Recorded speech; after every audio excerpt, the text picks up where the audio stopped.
Hello everyone, I am Bhavna and you are watching Bhavna education diary.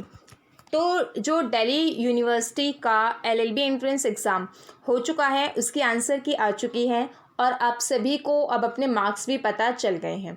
तो यहाँ पे अभी जो स्टूडेंट्स हैं वो 3 कैटेगरी में डिवाइड हो चुके हैं। जैसे कि आप देख सकते हैं, कुछ स्टूडेंट्स हैं जिनको एकदम क्लियर हो गया है कि उनका एडमिशन होगा श्योर, जिनके मार्क्स उनके कट ऑफ से काफ़ी ज़्यादा हैं। कट ऑफ अभी आई नहीं है, जब तक कट ऑफ नहीं आती है तो एक आइडियल कट ऑफ जो है वो लास्ट ईयर को मान के देखा जाता है। तो यहाँ पे जिनके लास्ट ईयर से ज़्यादा मार्क्स आ रहे हैं, EWS कैटेगरी को छोड़ के उन सभी का एडमिशन तो एक तरह से पक्का है। दूसरे वो हैं जिनको पूरी उम्मीद है अब उनका नहीं होगा, उनके लिए भी अभी हम बात करेंगे। और दूसरी चीज़, यहाँ पे कुछ बच्चे जो मार्जिन पे हैं जिनका एडमिशन हो भी सकता है या नहीं हो सकता।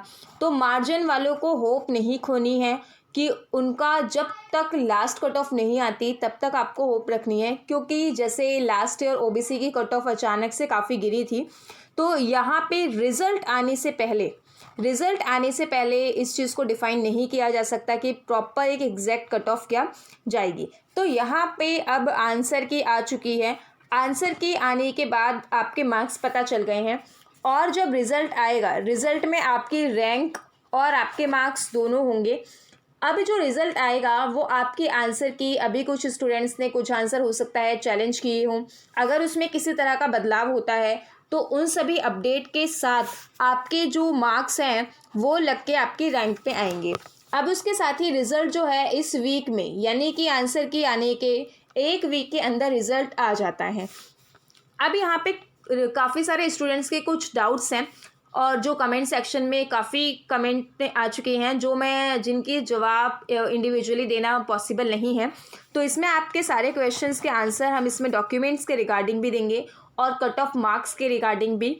तो यहाँ पे सबसे पहले जो कट ऑफ के लिए हमने एक वीडियो बनाई है, इससे लास्ट वीडियो अपलोड की थी जिसमें anxious about cut off marks है, उसमें हमने एक एग्जैक्ट जो है लास्ट ईयर की कट ऑफ दिखाई है और उसके साथ ही यहाँ पे मैंने बताया कि कितने मार्क्स अगर आपके हैं कैटेगरी के अकॉर्डिंग तो आपका जो है वो एडमिशन हो सकता है। तो अब यहाँ पे हम बात करते हैं कि जिनका एडमिशन हो रहा है वो अपने डॉक्यूमेंट्स पूरी तरह से तैयार करें, क्योंकि नेक्स्ट जो है वो स्टेप रिज़ल्ट है। रिज़ल्ट के बाद सब कुछ क्लियर हो जाएगा कि आपका होगा या नहीं होगा। रिज़ल्ट आने के बाद जो आपकी काउंसलिंग की डेट है वो 26 है। अब रिज़ल्ट के बाद जो है वो कट ऑफ आती है और कट ऑफ काउंसलिंग से कुछ दिन पहले मतलब कुछ घंटे पहले या जिस दिन की काउंसलिंग है उससे 1 दिन पहले आती है। तो सबसे इम्पॉर्टेंट ये चीज़ है कि काफ़ी स्टूडेंट्स को डॉक्यूमेंट की काफ़ी ज़्यादा कन्फ्यूजन है कि कौन सा डॉक्यूमेंट लगेगा या कौन सा नहीं लगेगा।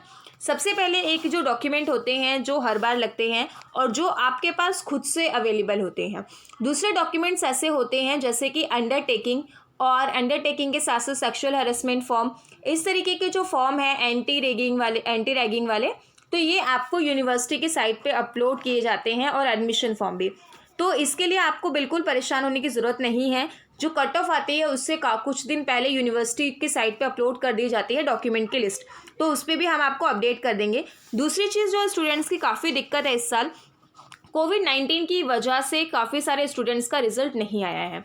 तो सबसे पहले अभी हम बात कर रहे हैं कि जिन स्टूडेंट्स का यहाँ पे एडमिशन हो जाएगा जो मार्जिन पे हैं और जिनका श्योर जो है वो एडमिशन हो रहा है।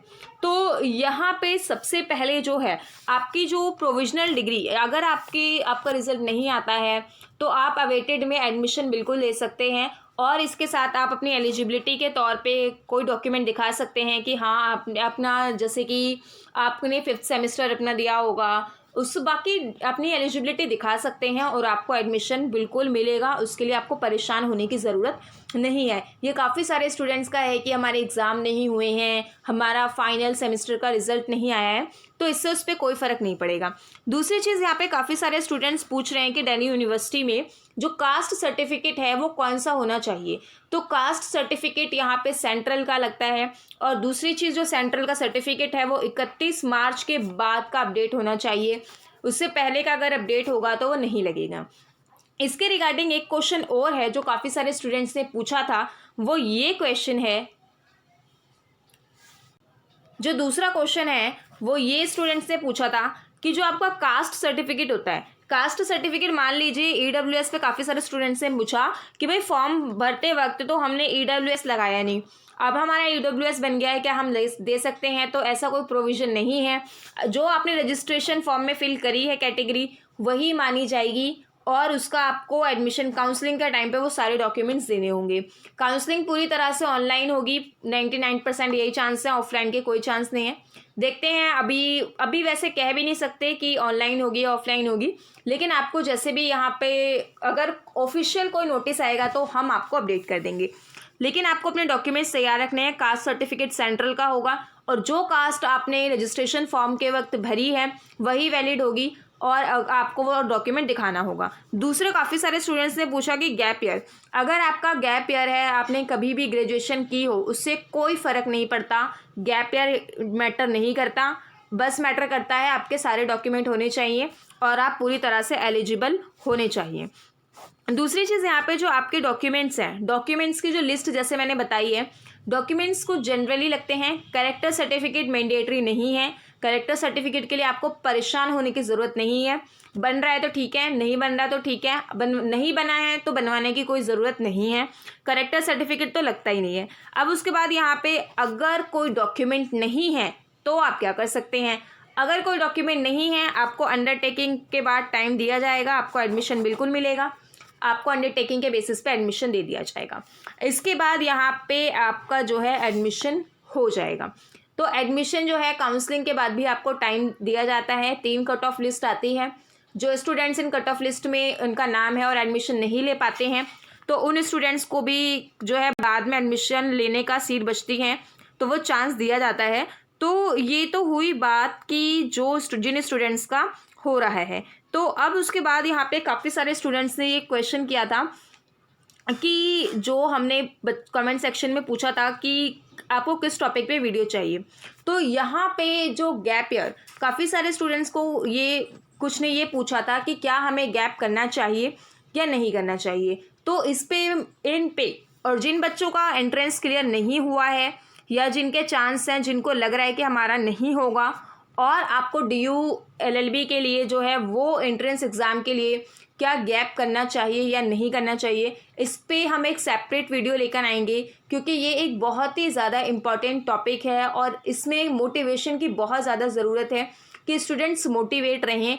अगर आप उस चीज़ को करना चाहते हो तो आपका डिसीज़न क्या होना चाहिए।